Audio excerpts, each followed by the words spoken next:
मित्रों नमस्कार, मैं हूं डॉक्टर सूर्यकांत, विभागाध्यक्ष रेस्पिरेटरी मेडिसिन विभाग, king George medical university Lucknow. साथ ही हमारा ये जो विभाग है रेस्पिरेटरी मेडिसिन विभाग, इसको अंतरराष्ट्रीय पहचान मिली हुई है विश्व स्वास्थ्य संगठन, international union against tuberculosis and lung disease और भारत सरकार ने हमारे विभाग को centre of excellence for drug resistance TB care घोषित किया है। तो मेरा सौभाग्य है कि ये सेंटर ऑफ एक्सीलेंस हमारे विभाग में बहुत से कार्यक्रम कर रहा है टीबी के क्षेत्र में। दोस्तों, हम सभी को मालूम है कि हर साल 24 मार्च को हम मनाते हैं विश्व टीबी दिवस। क्यों मनाते हैं हम 24 मार्च को ही विश्व टीबी दिवस? इसलिए क्योंकि 24 मार्च 1882 को जर्मनी के एक पैथोलॉजिस्ट डॉक्टर रॉबर्ट कॉक ने खोज की थी टीबी के बैक्टीरिया। इसी खोज के उपलक्ष्य में हम हर 24 मार्च को मनाते हैं विश्व टीबी दिवस। बाद में इन डॉक्टर रॉबर्ट कॉक को 1905 में नोबेल पुरस्कार भी प्राप्त हुआ उनकी इस डिस्कवरी के लिए। तो ये 150 साल पहले जब टीबी की बैक्टीरिया की खोज हुई, उसके बाद आप सोचिए कई सालों बाद, लगभग 50, 60, 70 सालों बाद 1944 में पहली दवा टीबी के विरुद्ध आई और 1944 से लेकर आज तक बहुत सी टीबी की दवाएं आई हैं। लेकिन भारत हो, चाहे डेवलपिंग कंट्रीज हो, चाहे पूरी दुनिया का कोई भी कंट्री हो, अभी भी हमारे देश दुनिया में टीबी एक प्रमुख हेल्थ समस्या बनी हुई है। मैं दोस्तों बता दूं कि WHO ने, वर्ल्ड हेल्थ ऑर्गेनाइजेशन ने 1993, बिल्कुल ठीक सुना आपने, लगभग 33 वर्ष पहले टीबी को एक ग्लोबल हेल्थ इमरजेंसी डिक्लेयर किया था। और ये अकेली एक बीमारी की हेल्थ इमरजेंसी है जो पिछले 33 वर्ष से जारी है। मैं आपको बता दूं कि ये ग्लोबल हेल्थ इमरजेंसी होती क्या है। जब किसी गंभीर बीमारी से ग्रसित हो जाती है पूरी दुनिया, तो उसको ग्लोबल हेल्थ इमरजेंसी डिक्लेयर करती है। जैसे 2020 में WHO ने डिक्लेयर किया था कोविड को ग्लोबल हेल्थ इमरजेंसी, लेकिन ये 2 साल बाद ग्लोबल हेल्थ इमरजेंसी कोविड की समाप्त हो गई क्योंकि कोविड पे काबू पा लिया गया। लेकिन टीबी एक ऐसी बीमारी है जिसकी 33 वर्षों से ग्लोबल हेल्थ इमरजेंसी जारी है। दोस्तों, हम बात करेंगे कि टीबी का सबसे पहला ऑथेंटिक एविडेंस बेस्ड प्रमाण सहित विवरण कहां मिलता है। तो हम भारतीयों को गर्व होना चाहिए कि टीबी का पहला विवरण हमारे ऋग्वेद में मिलता है। पहला विवरण टीबी के बारे में, उसकी बीमारी के बारे में, इसके लक्षणों के बारे में, इसके उपचार के बारे में संपूर्ण विवरण हमारे जो वेद हैं, जो दुनिया के सबसे पुराने एक तरह से डॉक्यूमेंट्स माने जाते हैं, लेख माने जाते हैं, भाष्य माने जाते हैं, उनमें से ऋग्वेद में इसका वर्णन मिलता है। लेकिन पहला लैंडमार्क इंपॉर्टेंट टीबी के इतिहास में कब आता है? वो आता है लगभग 150 साल पहले, जब रॉबर्ट कॉक साहब टीबी के बैक्टीरिया की खोज करते हैं। तीसरा हम कह सकते हैं इंपॉर्टेंट महत्वपूर्ण लैंडमार्क आता है। पहला हो गया ऋग्वेद में विवरण, दूसरा हो गया रॉबर्ट कॉक द्वारा टीबी के बैक्टीरिया की खोज, और तीसरा पहली दवा जब खोजी जाती है 1944 में, स्ट्रेप्टोमाइसिन। ये तीसरा बहुत बड़ा एक लैंडमार्क है। उसके बाद बहुत सी चीजें होती हैं। हमारे देश में 1962 में टीबी कंट्रोल प्रोग्राम शुरू होता है।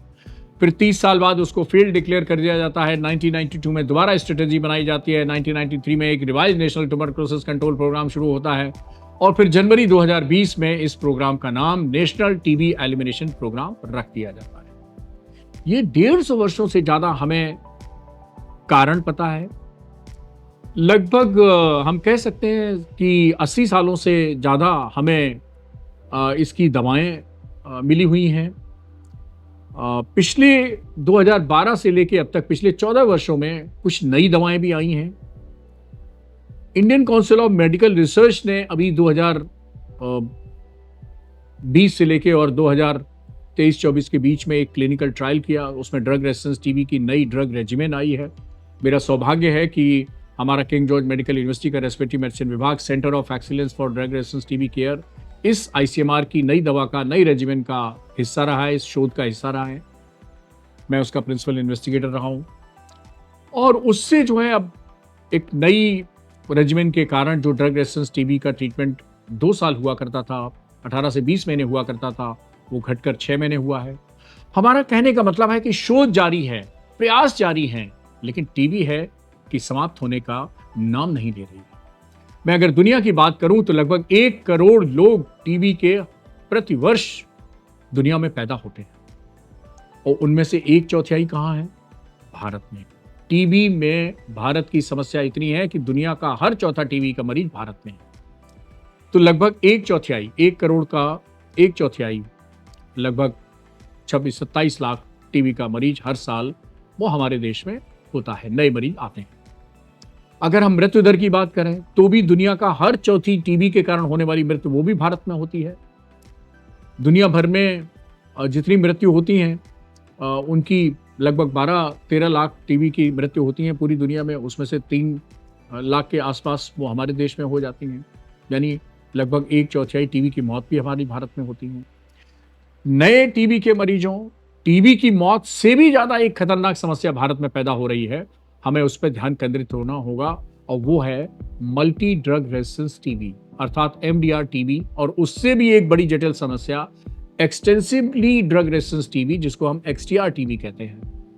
ये समस्या भारत में बहुत बड़ी है। दुनिया की 32% एमडीआर टीबी के रोगी ये भारत में पाए जाते हैं। यानी हर टीबी का चौथा नया मरीज भारत में पैदा होता है, हर टीबी के कारण चौथी मौत भारत में होती है, लेकिन हर तीसरा एमडीआर टीबी का मरीज भारत में होता है। दोस्तों, इतनी विकराल है समस्या। आपको लग रहा होगा doctor Suryakant world TB day 24 मार्च 2026 को हम सबको डिप्रेशन में डाल रहे हैं। बिल्कुल नहीं, अच्छी खबर भी है। हम चलते हैं ग्लोबल रिपोर्ट 2025 जो विश्व स्वास्थ्य संगठन ने जारी की।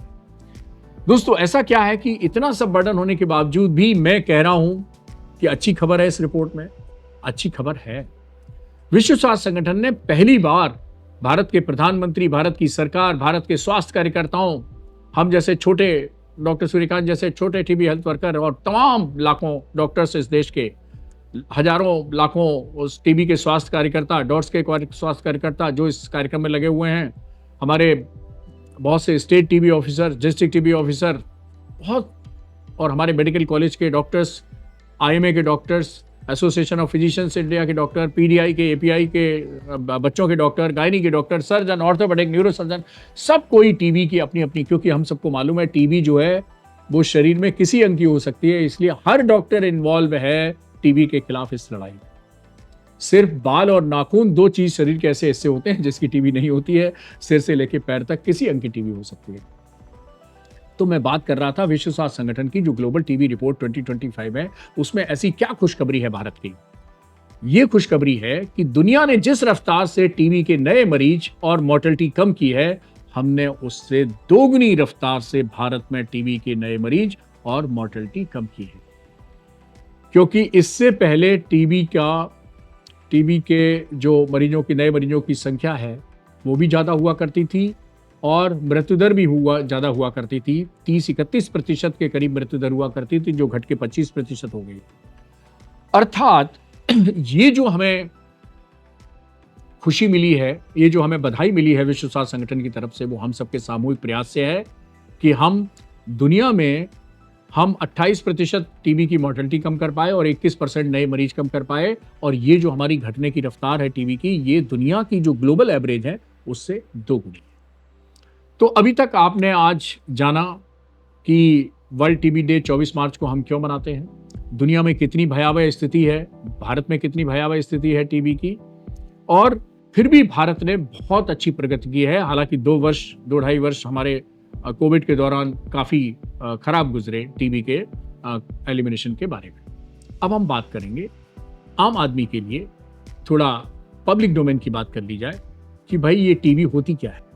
तो टीबी एक संक्रामक बीमारी है, एक बैक्टीरिया से फैलती है, और ये किसी का जूठा खाना खा लेने से या पानी पी लेने से या उसके साथ हंस बैठ के बातचीत करने से नहीं फैलती है। ये फैलती है सिर्फ और सिर्फ खांसने से और छींकने से और बहुत नजदीकी बात करने से, इसके अलावा नहीं फैलती है। क्या हर तरह की टीबी संक्रामक होती है? हर तरह का टीबी का मरीज दूसरों को टीबी फैला सकता है? बिल्कुल नहीं। फेफड़े की वो टीबी जिसके खांसी में टीबी के कीटाणु निकल रहे हैं, जीवाणु निकल रहे हैं, बैक्टीरिया निकल रहे हैं, सिर्फ वही संक्रामक होती है। हमारे देश में फेफड़े की टीबी 80% होती है, बाकी अंगों की टीबी जिसको हम एक्स्ट्रा पल्मोनरी ट्यूबरकुलोसिस कहते हैं वो 20% होती है। यानी ब्रेन की टीबी, ग्लैंड की टीबी, पेट की टीबी, हाथ की TB, mail genital tuberculosis, female genital tuberculosis, बहुत सी टीबी, बच्चों की टीबी, बहुत सारी टीबी, किडनी की टीबी, बहुत सारी टीबी होती हैं। ये सब लगभग 20% होती हैं। और फेफड़े की टीबी 80% होती है। फेफड़े की टीबी में भी वो टीबी जिसको हम कहते हैं कि बलगम में टीबी के कीटाणु पाए गए, एसिड फास्ट बेसिलाई के लिए पॉजिटिव हैं या सीबी नेट के लिए पॉजिटिव हैं, वो व्यक्ति जब खांसता है तो टीबी फैलती है। अर्थात एक्स्ट्रा पल्मोनरी ट्यूबरकुलोसिस यानी फेफड़े के अलावा अन्य अंगों की टीबी का मरीज दूसरों को टीबी नहीं फैला सकता। वो टीबी का मरीज जो टीबी का शिकार तो है फेफड़े की टीबी का, लेकिन जिसके बलगम में टीबी के कीटाणु नहीं पाए गए वो भी नहीं फैला सकता। और वो टीबी का रोगी जिसके बलगम में टीबी के कीटाणु पॉजिटिव तो हैं, जीवाणु पॉजिटिव तो हैं, लेकिन 2 महीने के इलाज के बाद वो नेगेटिव हो जाते हैं, तो ऐसा रोगी टीबी का जिसने 2 महीने तक इलाज ले लिया है वो भी दूसरों को टीबी नहीं फैला सकता है। तो दिमाग से निकाल दीजिए, टीबी से इतना डरने की जरूरत नहीं है। इतना ही डरना होता तो सबसे पहले टीबी भाई किसको होती? डॉक्टर सूर्यकांत को होती, टीबी के दूसरों डॉक्टरों को होती, हमारे और दूसरे डॉक्टर्स को भाई को होती, हमारे जो टीबी के स्वास्थ्य कार्यकर्ता है उनको टीबी होती, हमारे सफाई कर्मचारी से लेके स्वास्थ्य कर्मचारी और जो यहाँ गार्ड से लेके स्वीपर है बेचारों उनको होती, नर्सेस को होती, पैरामेडिकल को होती। तो आपको जान के ताज्जुब होगा कि आम आदमी की तुलना में इन सबको टीबी कम होती है,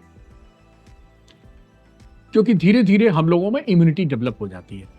तो अब टीबी हो अब हमारे दर्शक सोच रहे होंगे फिर टीबी होती क्यों है? तो केवल बैक्टीरिया ही जिम्मेदार नहीं है टीबी के लिए दोस्तों, एक दूसरा सिक्के का पहलू है, वो भी आप जान लीजिए। एक तरफ सिक्के का पहलू है टीबी का बैक्टीरिया और दूसरी तरफ है हमारे शरीर की इम्यूनिटी। अब दोनों में लड़ाई होती है, टग ऑफ वॉर होता है, रस्साकसी होती है। अगर बैक्टीरिया की पावर ज्यादा है तो बीमारी हो जाएगी, अगर हमारी इम्यूनिटी की पावर ज्यादा है तो बैक्टीरिया हमारा कुछ बिगाड़ नहीं पाएगा। तो आप निश्चिंत रहिए, अगर आप स्वस्थ जीवन शैली जी रहे हैं, आपकी इम्यूनिटी अच्छी है, आपका पोषण अच्छा है, अगर आपको डायबिटीज है भी लेकिन आपने कंट्रोल कर रखी है, या कोई ऐसी बीमारी है जिसके कारण इम्यूनिटी कमजोर हो सकती है, पोषण आपका सही है, कोई महिला, गर्भवती महिला या बच्चा या बुजुर्ग जो कुपोषण का शिकार नहीं है या नशा नहीं करता है, उसकी इम्यूनिटी अच्छी होती है। तो यहीं पे हमें ये जान लेना चाहिए कि अगर टीबी सिर्फ उस टीबी के मरीज से फैलती है जिसको फेफड़े की टीबी है और उसके बलगम में टीबी के कीटाणु जीवाणु आ रहे हैं, तो सबको टीबी क्यों नहीं होती है? क्या ऐसे कारण हैं जो टीबी को होने का बढ़ावा देते हैं? तो सबसे पहले टीबी होने के क्या होना चाहिए? सबसे पहले एक्सपोजर, यानी आपका टीबी के मरीज के साथ कहीं ना कहीं कोई एक्सपोजर हो, तभी तो टीबी होगी। जीबी के जीवाणु कहीं ना कहीं तो सांस के साथ आपके फेफड़े में जाएंगे, तब वो पूरे शरीर में फैलेंगे, ब्लड सर्कुलेशन के माध्यम से अन्य अंगों में जाएंगे। फिर जिस अंग की आपकी कमजोरी ज्यादा होगी, इम्यूनिटी कम होगी, जिस अंग की ओवरऑल इम्यूनिटी और उस अंग की इम्यूनिटी, उसमें टीबी हो जाएगी। तो मैं अब वो फैक्टर बताता हूं जो टीबी को बढ़ावा देते हैं। सबसे पहला है कुपोषण, मैल न्यूट्रिशन। चाहे बच्चा हो, बुजुर्ग हो, महिला हो, कोई हो, अगर उसका पोषण ठीक नहीं है तो टीबी होने का 10 गुना खतरा ज्यादा है बनस्पत अन्य लोगों के, नॉर्मल लोगों से। तो क्या करिए?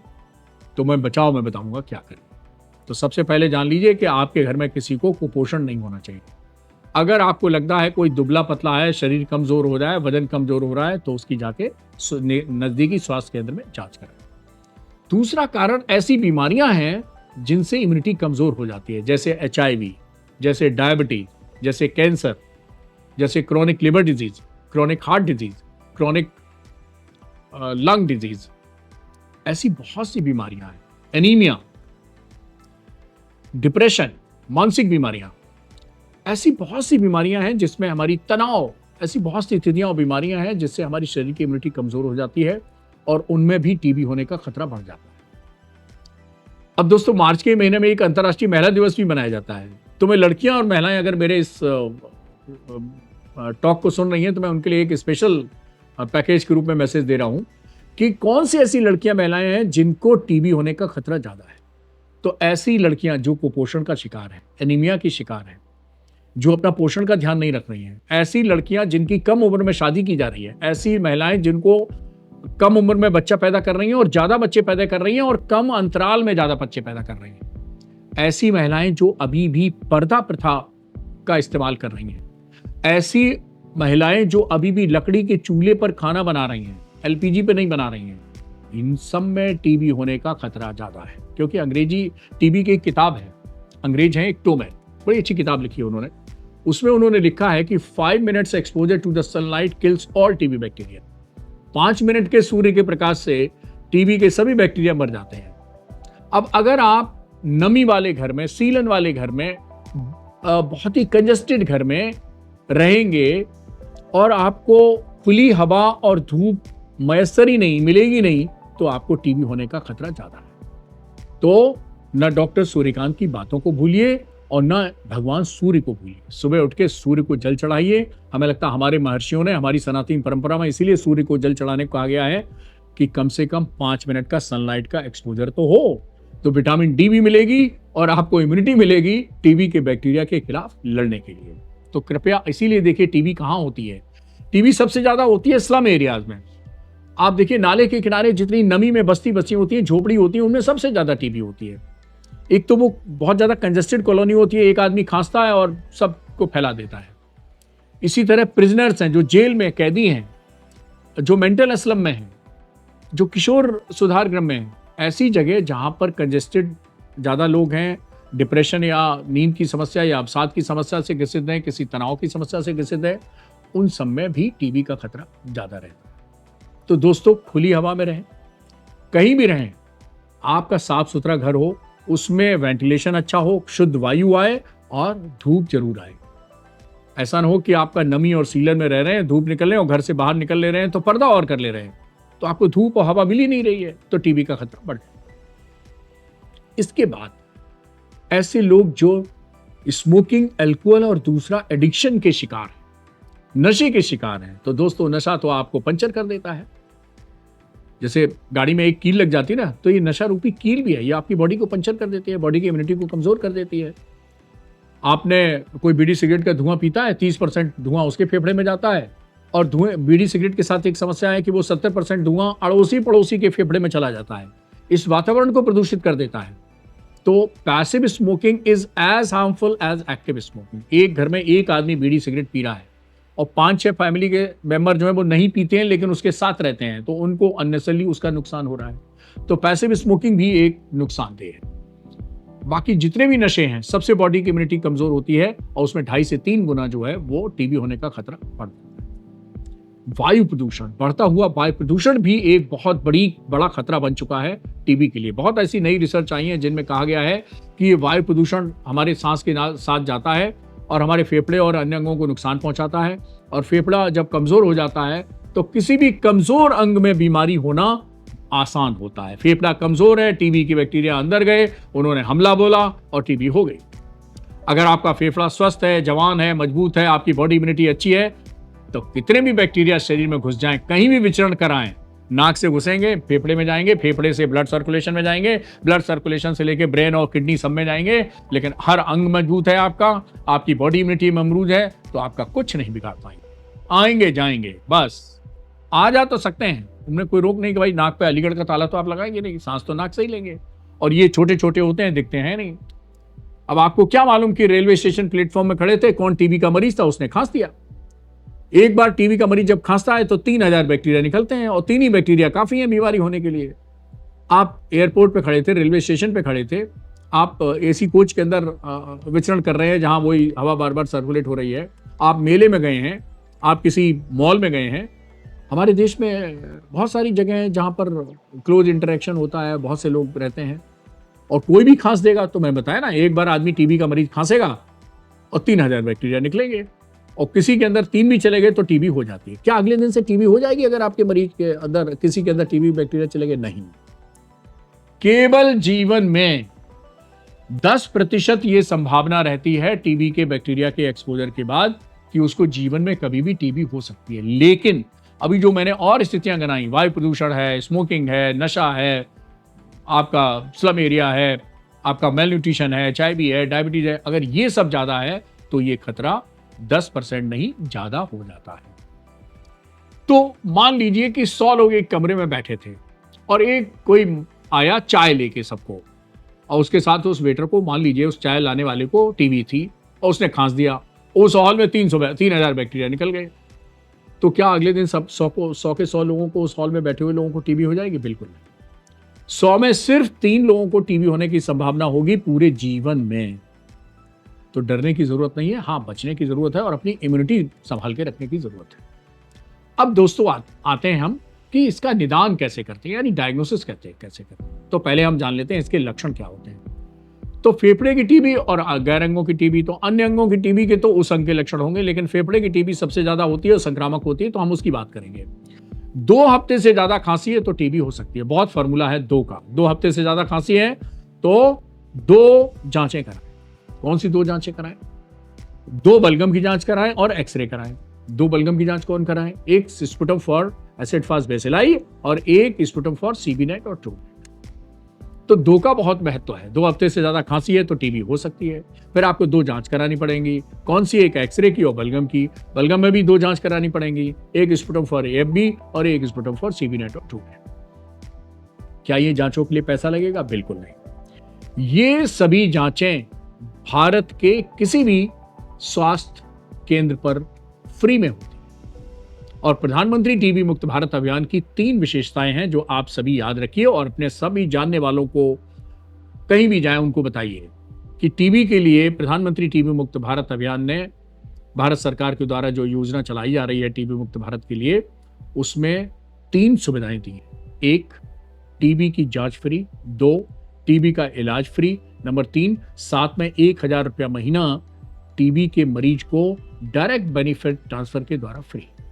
जब तक टीबी का इलाज चलेगा, डॉक्टर बंद नहीं कर देता, ये 1,000 रुपया महीना आपके बैंक अकाउंट में जाए। देर हो सकती है, देर लग सकती है, लेकिन ना तो ये प्रधानमंत्री मोदी जी के अकाउंट में जाएगा, ना डॉक्टर सूर्यकांत के अकाउंट में जाएगा और ना किसी के अकाउंट में। वो आपके टीबी के मरीज के ही अकाउंट में जाएगा। देर हो सकती है, थोड़ा टेक्निकल ट्रांसफर में देर हो सकती है, वो अलग बात है, लेकिन वो आपके जब तक इलाज चलेगा, जब तक डॉक्टर कहेगा कि नहीं अब आप बिल्कुल ठीक नहीं है, जब आप टीबी बंद हो तब ये रुके।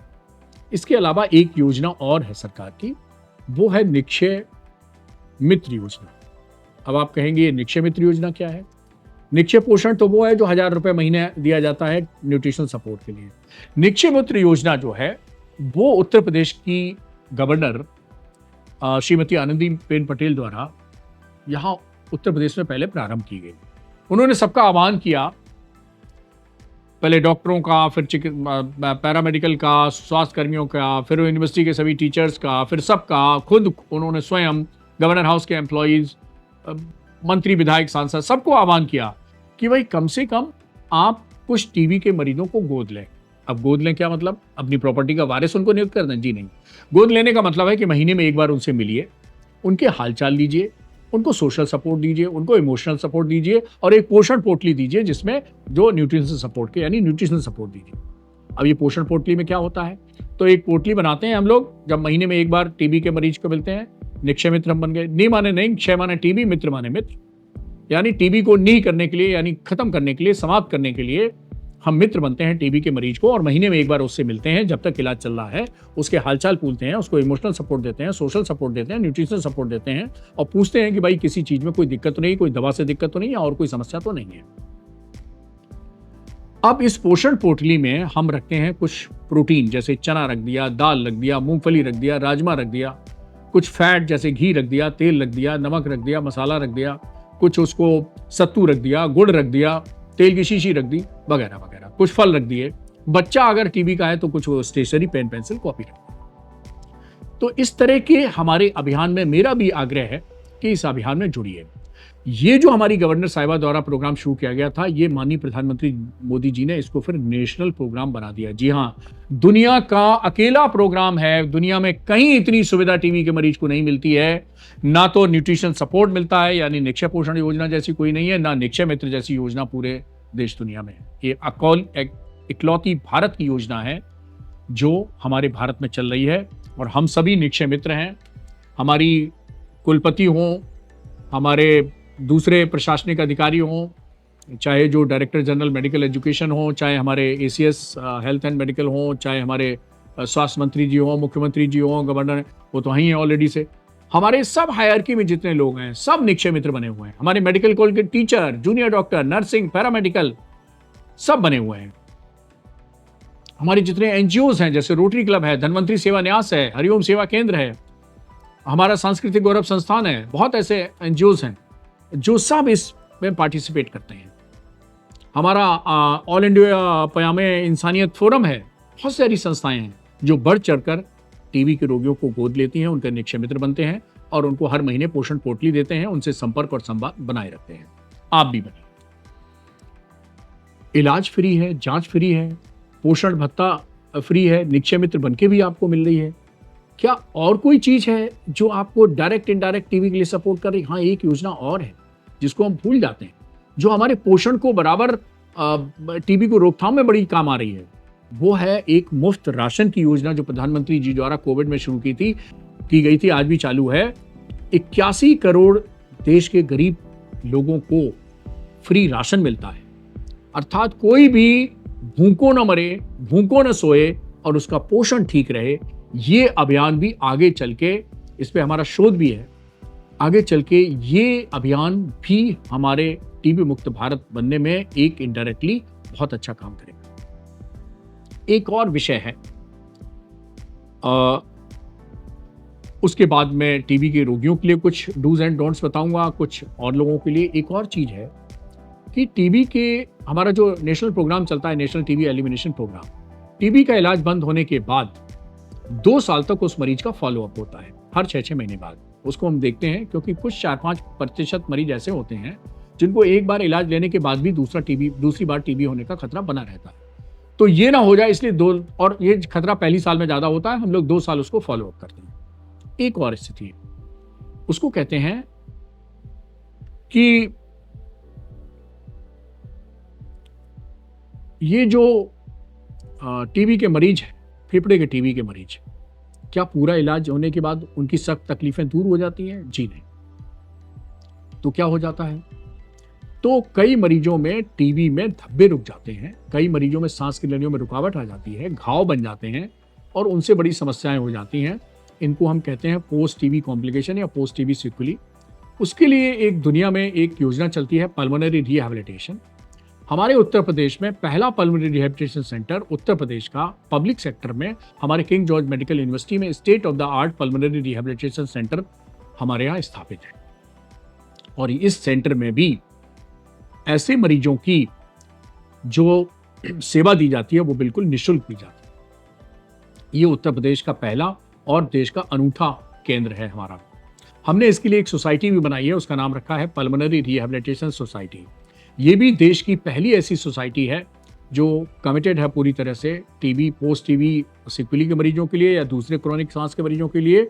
और ये सोसाइटी भी इसको प्रचार प्रसार करती है, प्रशिक्षण भी देती है डॉक्टर का, फिजियोथेरेपिस्ट का, डाइटिशियन का, काउंसलर का वगैरह वगैरह, कि कैसे हम अपने केंद्र पर भी पल्मोनरी रिहैबिलिटेशन सेंटर को स्थापित कर सकते हैं। हर साल हम इसका एक अपडेट करते हैं, बीच बीच में हम और से लोगों को प्रशिक्षण करते हैं। ये भी हमारे इसमें स्थापित है। इसके अतिरिक्त नशा छोड़ने के लिए, तंबाकू और बीड़ी सिगरेट छोड़ने के लिए हमारा एक टोबैको सेशन क्लिनिक भी हमारे विभाग में चलता है, जो हमारी स्टेट टोबैको सेल है उससे हमारा कोऑर्डिनेशन है। और हमारा सेंटर इसको एक प्रशिक्षण केंद्र है, टोबैको सेशन सेंटर के रूप में स्थापित है। तो इसी तरह जो साथ की अन्य बीमारियां हैं उनका कंट्रोल भी टीबी में बहुत जरूरी है। कैसा ना हो कि केवल हम टीबी का इलाज करें। हम देखेंगे टीबी का मरीज अगर बीड़ी सिगरेट पी रहा है तो उसकी बीड़ी सिगरेट छुड़वाएं। हम देखें टीबी के मरीज को डायबिटीज है तो उसकी डायबिटीज कंट्रोल करवाएं। HIV है तो HIV का भी इलाज कराएं। इसी तरह हार्ट की बीमारी है, दिल की बीमारी है या ब्रेन की बीमारी है, लिवर की बीमारी है, लंग की और बीमारी है, तो उनका भी प्रॉपर इलाज होना चाहिए। तो टीबी के साथ साथ अन्य रोग हैं तो उनका इलाज होना चाहिए। टीबी के बाद अगर फेफड़े की समस्या, फेफड़े में धब्बे, fibrosis, cavity, bronchitis, airway disease, obstruction disease, ये सब रह गया है तो उसका भी इलाज। हाँ, एक चीज और बता दूं, फेफड़े के वो रोगी जिनको टीबी का ठीक हो गया है लेकिन स्कारिंग हो गई है, उनको स्कार कैंसर डेवलप हो सकता है। ऐसे लगभग 10% मामले आते हैं।